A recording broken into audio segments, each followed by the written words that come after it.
Quand on reçoit un diagnostic de cancer, ça fait un peu comme si le sol se dérobait sous nos pieds et puis on perd l'équilibre.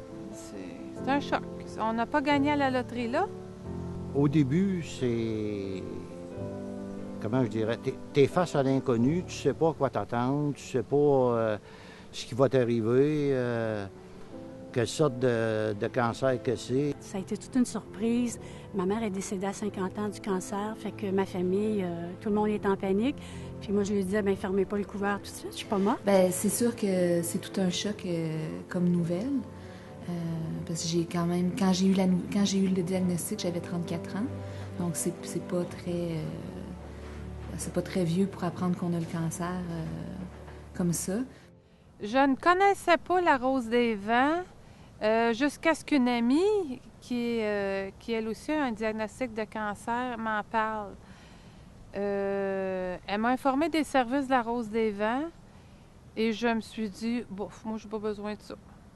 Jusqu'à ce que j'en ai besoin, parce qu'au-delà du corps physique, il y a tout un aspect affectif, psychique, émotif qui crée des séismes. Gérer ça tout seul, c'est pas évident. De là, moi, j'ai frappé au téléphone et non pas à la porte de la Rose des Vents et on m'a référé. Et cette aide-là est inestimable. C'est pour ça que je vais en témoigner d'ailleurs, parce que j'ai une reconnaissance. J'ai pas de mots.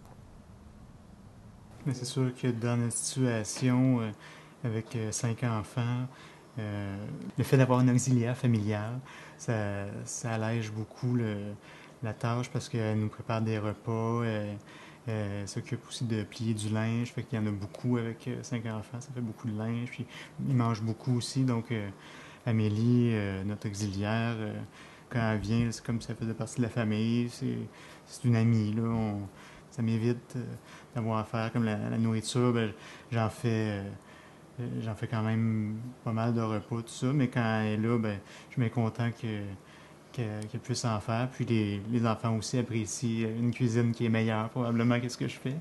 Donc, Oui.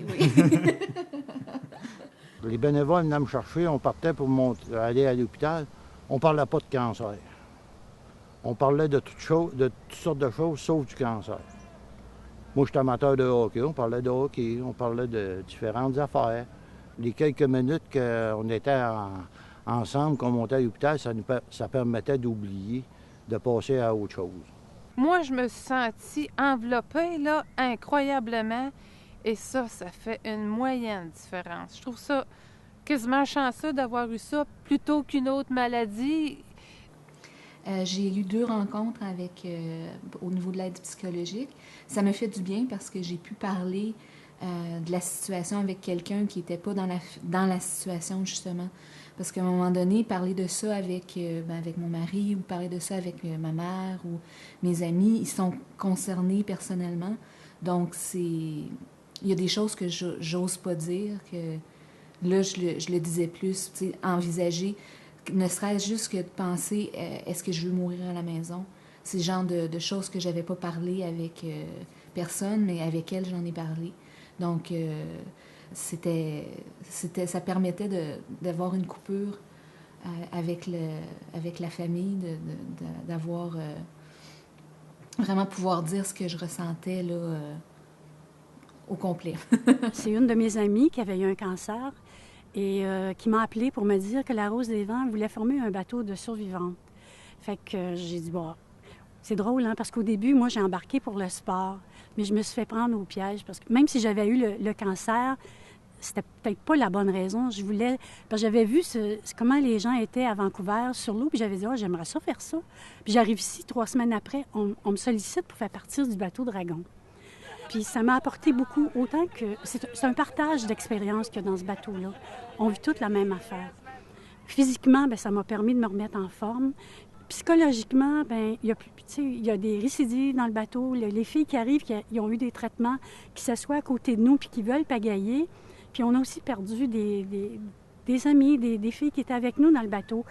Mais l'énergie de cette équipe-là, avec le support de la Rose des Vents, quand on avait un trou, on n'en pouvait plus, là.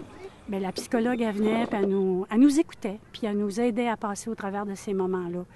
Moi, quand j'ai eu une récidive, pas une récidive, un deuxième cancer en 2009, bien, j'étais pas toute seule. Je me sentais pas toute seule comme la première fois. Parce que déjà, les gens, j'en parlais avec eux autres, je voyais pas la peur, je voyais plutôt des mots positifs pour m'aider à passer au travers de ça. Fait que ce qui a fait que je pense que je suis beaucoup plus forte que je l'étais en 2000. Oui. C'est vraiment important de se sentir soutenu dans une situation comme ça. Là. C'est assez difficile, les traitements, les rendez-vous chez le médecin, l'inquiétude et tout ça. Fait que si au moins on a des choses qui sont allégées, ça fait du bien. Au début, là, je vous dis, le bateau, on était assis dans le bateau, mais on ne savait pas si on s'en venait ou si on s'en allait parce qu'il n'y avait pas de structure. 10 ans plus tard, je peux vous dire qu'on a une structure, on est une équipe qui s'entraide. Et puis quand on a besoin d'aide, on sait que la Rose des Vents est juste un coup de téléphone. Fait que merci. J'avais plus de revenus, j'avais plus d'assurance salaire. Puis mon mari était en congé pour m'aider. Donc c'est sûr que financièrement, ça allait plus ou moins bien. Donc d'avoir un montant comme ça là, qui nous a été donné, ça l'a allégé là, le fardeau financier. Ça a été très, très apprécié. Le service de la Rose des Vents, c'est formidable. Je le recommande à tout le monde qui sont atteints de cancer et qui ont la chance d'avoir les services, de ne pas se gêner. Ces bénévoles-là sont là pour ça, puis ils font un excellent travail. J'ai une amie qui reste à Québec, qui a eu un cancer du sein. Elle était enceinte de son 8e quand c'est arrivé. Et à Québec, elle n'a pas eu de service comme ça. Puis elle n'avait pas de famille, donc ça a été vraiment un gros casse-tête pour les gens qui la connaissaient pour l'aider. C'est pas évident. Fait qu'elle s'est retrouvée toute seule dans cette situation-là. Puis je lui ai parlé, moi, par après, du service de la Rose des Vents. Puis elle disait, nous autres, on n'a rien comme ça. Donc elle était vraiment, elle était jalouse. La Rose des Vents a répondu bien plus que mes attentes. Bien plus. Et moi, je vous dirais que ça a sûrement à voir avec la qualité des personnes qui œuvrent là, de 1, la qualité des services, de 2, l'amour et l'empathie que ces gens-là dégagent, extraordinaire. Il faut leur dire merci 1000 fois plutôt qu'une. Moi, en tout cas, je suis très reconnaissante pour ce qu'on m'a offert, là. Merci.